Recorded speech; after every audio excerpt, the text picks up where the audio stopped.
We talk a lot about fintech, the funding, the hype, the headlines, but not enough spotlight is on civic tech. The people using tech to fix broken systems, drive participations, and make governance work for everyone. Today, I'm doing just that.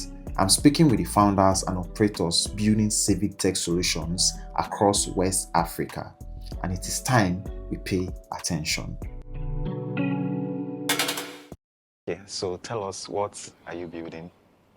Hi, my name is Victoria, and I'm the founder of Learn Politics. Learn Politics is an organization that is democratizing political education for young Nigerian youth.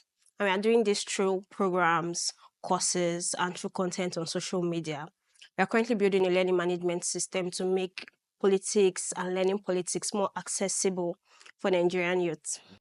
And why is this important to you?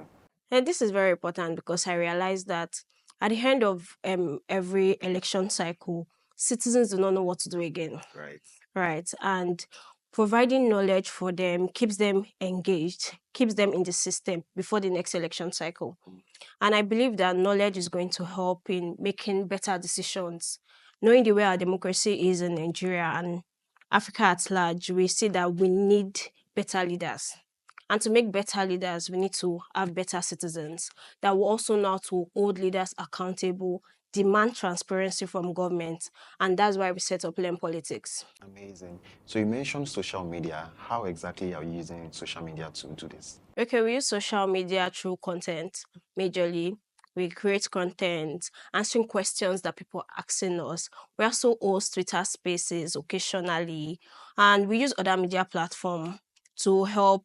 We create programs that is and bring experts to help citizens just understand more about being accountable, being transparent, government being accountable and being transparent, and how they can be involved more in politics.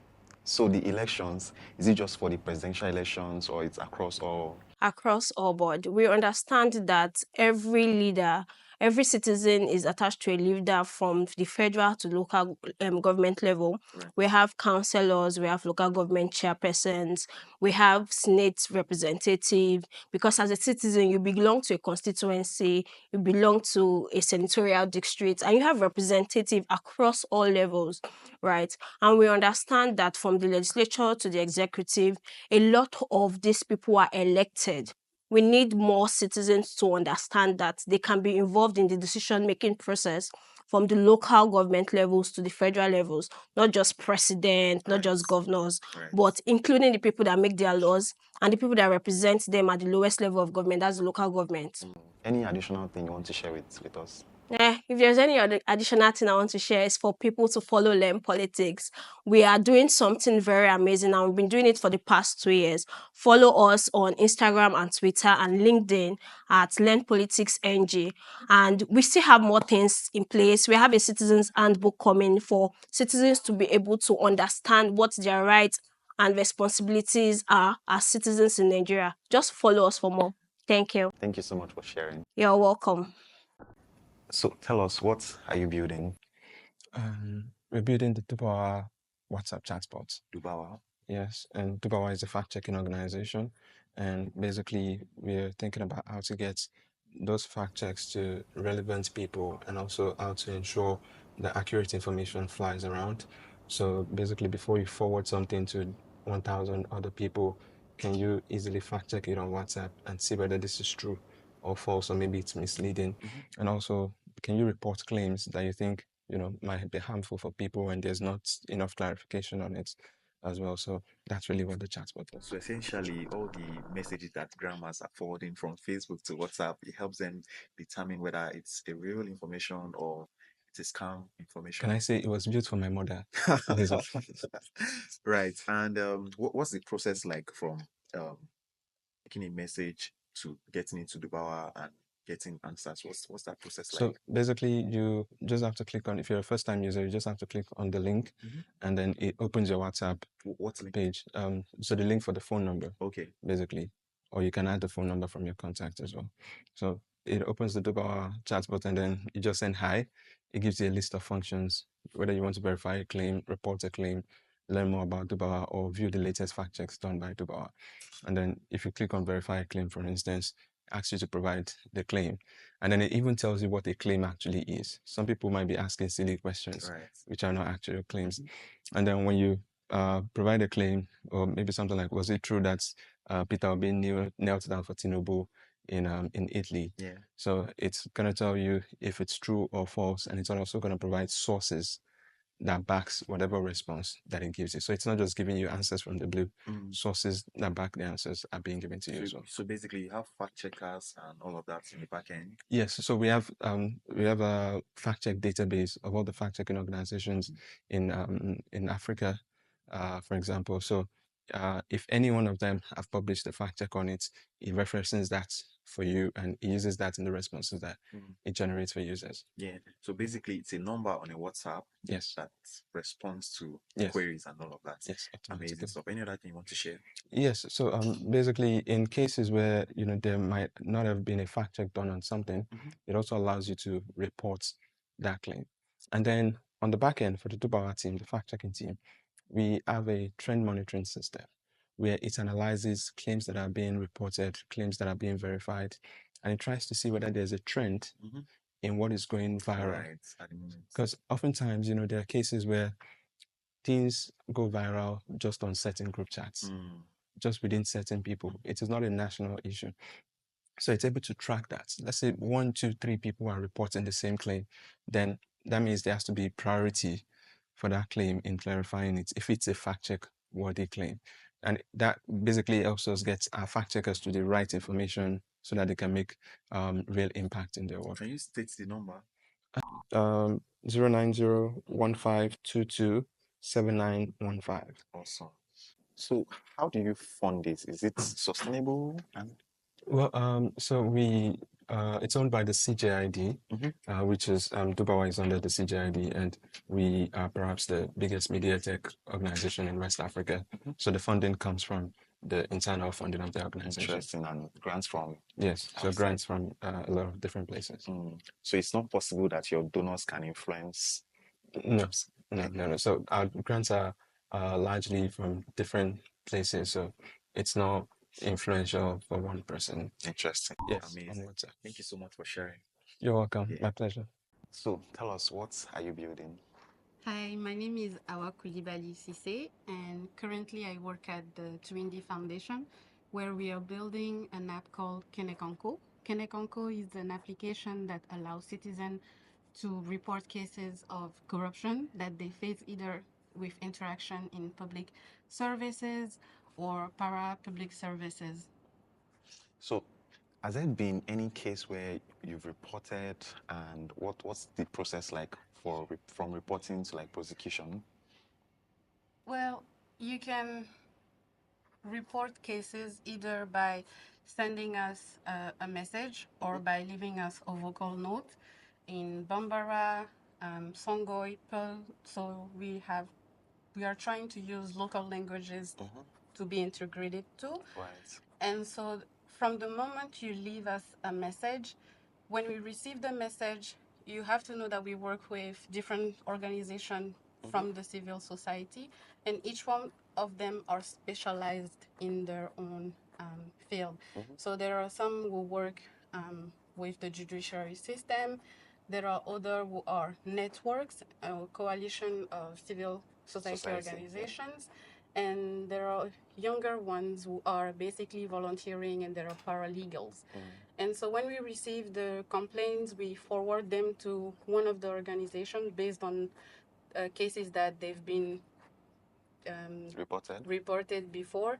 And so the organization are in charge of making sure that it's verifiable and that they can either take it to the authority from which the case is relevant to, or they can engage with other organizations to see how they can prevent the case from happening again. Yeah. How long have you been working on this, and what has it been like? Well, Konko has been existing for 3 years now, and really we've been having successes in terms of gathering data, real data of where the corruption happened, how often, and what services within the administration are more likely to have cases reported on. And so for us, that's already a big win, because when we are within spaces where we talk about fighting corruption and bringing more transparency, we can define priority based on data that we have. And also, it hasn't been easy because some people say, why should I report a case if Right. I'm not sure that it's going to be prosecuted? Right. And so those are really challenging moments where we have to explain that, well, currently it's the only tool in Mali that allow for reporting cases. And we want people to trust that when it's documented, it might not be today, but one day it will be prosecuted. Amazing stuff. Any other message you'd like to share with Malians? Well, I want to share with Malians that we are all responsible for what happened in our country. We should all be engaged in making sure that we are not only doing our part of the civil work, being good citizens, paying our taxes, but we should also follow where our money goes, make sure that we are more engaged with our public servants. We really look out for what happens to our country. Right. How do people find Konko? I hope I pronounced that right. Konko is Konko. available on the App Store, and it's also available if you just type on Google Right. Konko. Amazing. Thank you so much for sharing. Thank you. Yeah. Yeah. So tell us, what are you building? Yeah, so my name is Femi Ajibade, and of course I work for Citizens Gavel, a civic tech organization that aims to increase the pace of justice delivery. And of course, you know, the problems around justice in Nigeria and the legal process or the legal system are multifaceted. And chief amongst them is the inability of the average citizens to have access to justice. This, because of the fact that maybe justice might be inaccessible, maybe costly, unaffordable. So what we are building is a civic tool, or a digital tool that can help solve people's immediate justice needs or emergency justice needs. So it's called Podus AI. Podus. Podus. Podus. Yeah, Podus. So it's actually an acronym, or a play on the police duty solicitor scheme. Right. Yeah, so it's a play on that scheme. So the scheme is basically about police duty solicitors, lawyers that are stationed at police station to help victims of abuse, you know, to represent them at times of emergency or to forestall further abuse. So that is the idea behind Podus. So Podus is a platform that, number one, helps provide emergency access to justice for victims of abuse, of people with legal problems. So they come onto the platform, they input their complaints or legal need, and then a lawyer within their environment or jurisdiction who resonates with that or can empathize with that kind of problem takes up the case pro bono, and then provide emergency legal aid to at least solve that legal problem. So of course there's also the AI component to the Podus, whereby we've created an AI platform that can help that people can interact with, you know, query it with legal questions that are unique to Nigeria and that are fall within the Nigerian legal laws and legislation. So this platform helps respond to your questions, to your queries, and can even connect you to institutions that can help you. For example, if you have questions around environmental issues, or maybe you feel like there is noise pollution in your area, it's a platform, or an AI platform that you can query, okay, what can I do? How can I solve this problem in my environment? So this platform responds to you, gives you the feedbacks that you need, and even help you identify relevant government institutions and private institutions that can give you remedy. So it's a big AI platforms that we've incorporated with several laws in Nigeria, indigenous legal laws in Nigeria, because we know that, of course, there are other AI tools out there that can do similar things. For the local context. Yes, but we are bringing it down to the local context now. making it a Nigerian tool, a tool that has been trained with the Nigerian laws and legislations, Nigerian case laws, even cases that has been decided in the Nigerian courts. So you can query it within the legal context, within the Nigerian legal context, and it gives you accurate answers sourced from the laws and the legislation that are extant in Nigeria. Interesting. So that is Produce, and that is Produce AI. How do we find Produce? So Produce is it's we have a website, of course, and then we also understand that people do not really go out of their way to visit websites most times. Right. So what we've done is that we've incorporated it in WhatsApp as a chatbot. Right. So you can register with your phone number. Once you get the link, or you can snap the QR code if you have access to it, and then you just register maybe How do we with your find name. the link? I can provide that. Okay, So awesome. I can provide that. Awesome. And then of course we've also partnered with some content creators to help publicize, To spread the news about spread the Produce. news about. Yeah. But from the website, produce.org, produceai.org. ProduceAI.org. Yes. Okay. So from the website, you can always get the QR code to Right. To go to the to go website, to the WhatsApp. Yeah. So from the WhatsApp, you can just Do everything. interact with the AI. Amazing. And then the beautiful thing about it is that it also responds to local language, indigenous language, like Yoruba, like Yeah. Hausa, and Igbo, because we understand the fact that most people in need of legal solutions to their legal problems are people that might be semi-educated, Yeah. that might not really, that have not mastered the use of the English language. Yeah. So you have to meet them Halfway. Yeah. So we've incorporated language modules like Pidgin, English, Hausa, Yoruba. And of course, it also can also be prompted by your voice, because of people maybe with some disabilities that might not be able to type. Yeah. Exactly. Amazing. Thank you so much for sharing Produce with us. You're welcome. Yeah. Bye. So I'm here with the lead at Budget Data and AI Unit, and they've been building something really amazing, helping people understand data, and I'll just let him take it away from me. Yeah. Hi. Hello, how are you? I'm very well. So, my name is Oluwatosin Sheni. I lead the Budget AI Advocacy program. So, we have a team within the budget structure. It's called AI and Data Units. So, what we do what we do with our program is to ensure that we're part of the emerging conversation around AI, AI transparency and accountability. And we have a product that is an exciting one for us, because it makes our work very, very easy. Right.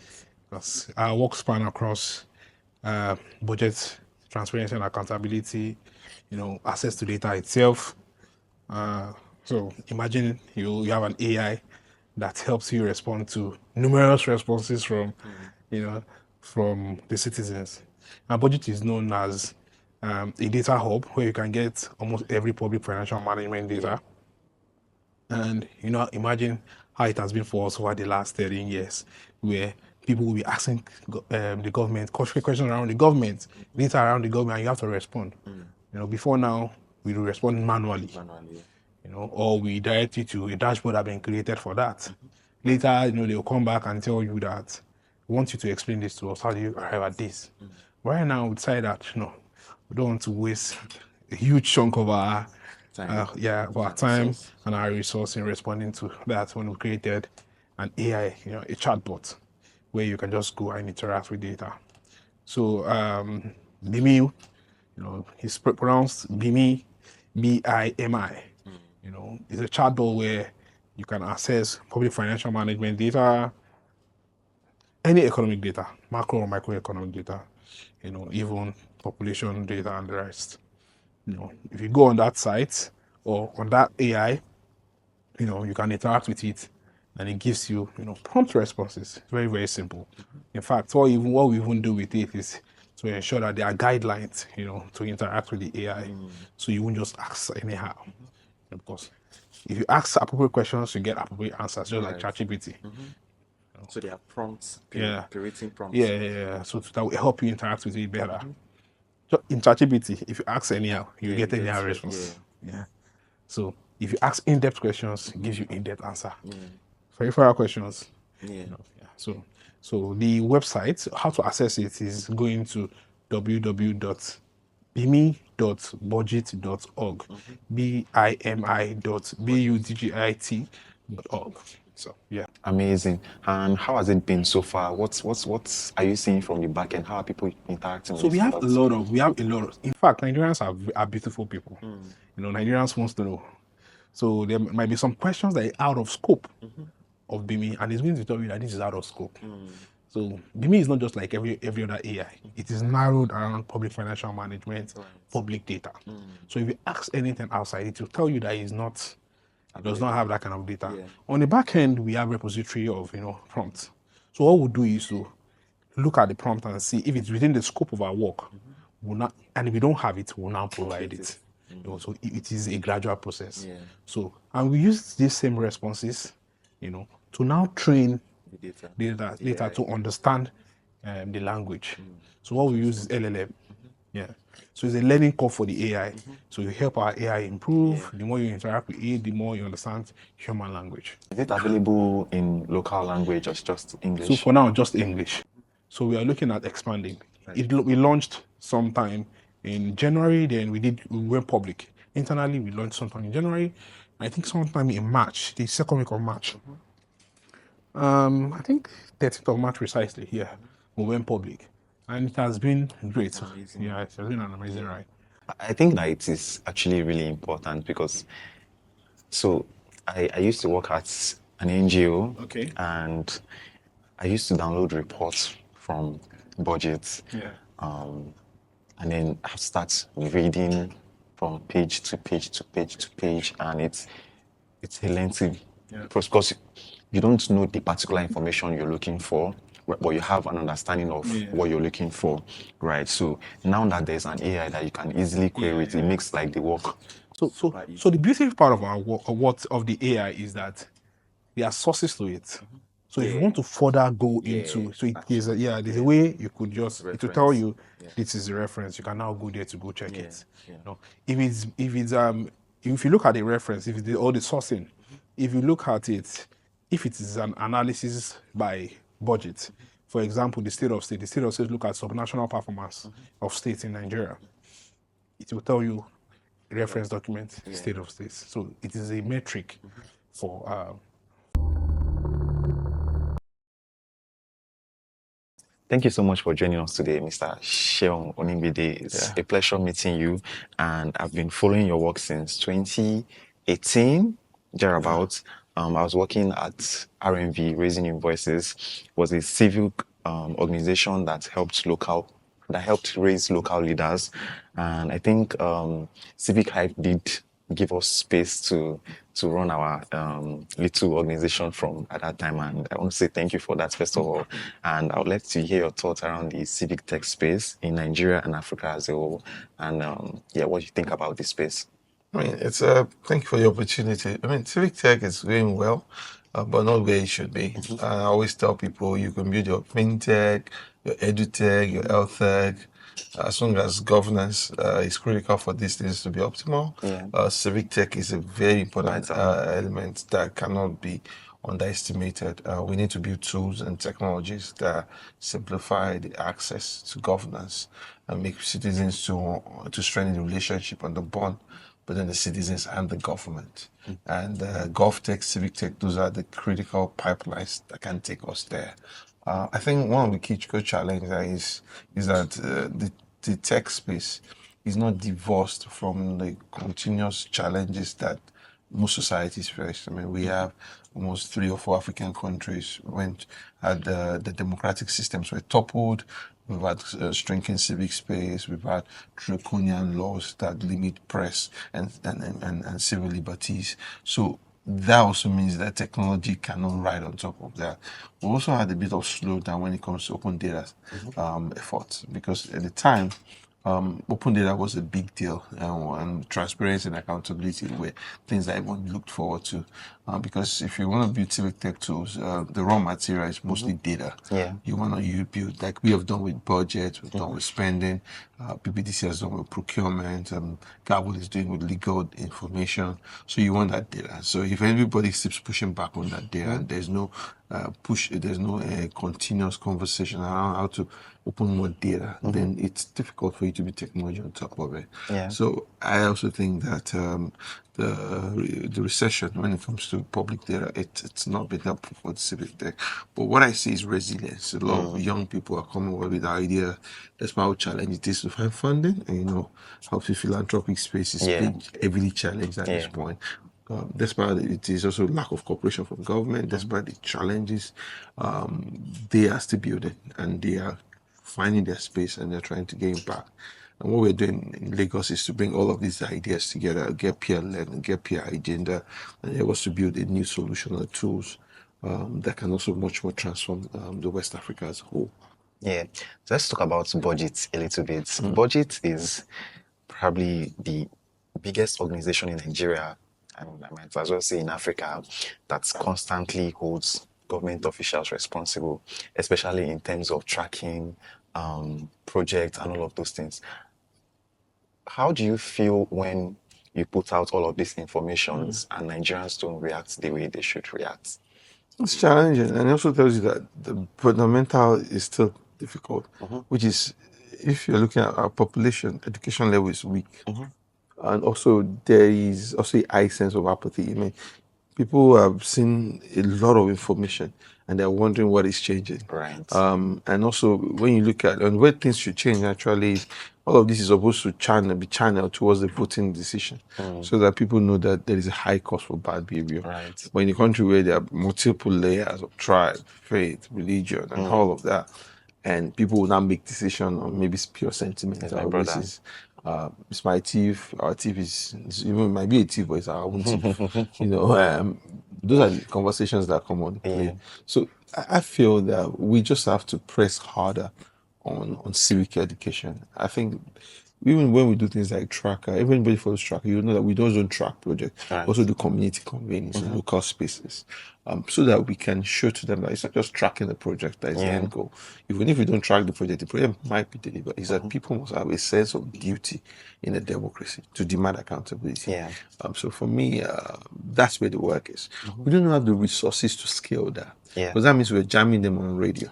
That means that we are on their TVs. That means that we are on the prime commercials. That means we are using digital tech like Twitter, we're putting ads, we're doing Facebook, we're paying micro influencers, we're looking for even influencers who might be civic minded. That means we are everywhere. Right. But the kind of resources to have that kind of media outlet, no civic tech organization has it right now. And that's the level we need to get. So that the consciousness on the people, and there's a being much more stronger way they react to these things. Yeah. So you've brought together amazing brands, civic techs from different West African countries. Which ones are the most standout so far? And it's tough for me. Honestly, I've listened to many people. Sierra Leone, Liberia, Senegal. We have Cape Verde here. We have from Ghana. We have from Burkina Faso. We're from Mali, and it's been amazing so far. I won't even be able to pinpoint one. Right. But honestly, because it might also even be look at us as a country and say it's easy to do. I mean, we might complain about civic space. There's a civic space in Nigeria, but we can say it's shrinking. But there are spaces where there are no even civic spaces at all. And for people to still be encouraged to build in those environments, like what we had the conversation with Liberia, Burkina Faso team yesterday. That's amazing. And I think I want to look into those spaces where democracy has been upturned and truncated, and people are also still resilient to build at the expense of their life and of their livelihood. That's something incredible courage to do. Amazing. Any other message you want to share with us? I mean, we should keep being resilient. I mean, we're in a challenging time because funding is a problem. But if we put more pressure on and we bond together and we work together, I'm very certain that we're able to we will deliver the impact that we truly see. Thank you so much for joining us. It's a pleasure. Thank you. That's a quick look into the world of fintech from Nigeria to Cape Verde to Mali. There's a lot happening behind the scenes, and these stories deserve to be heard. I will be bringing more conversations like this, so stay tuned, like, share, and subscribe. Cheers!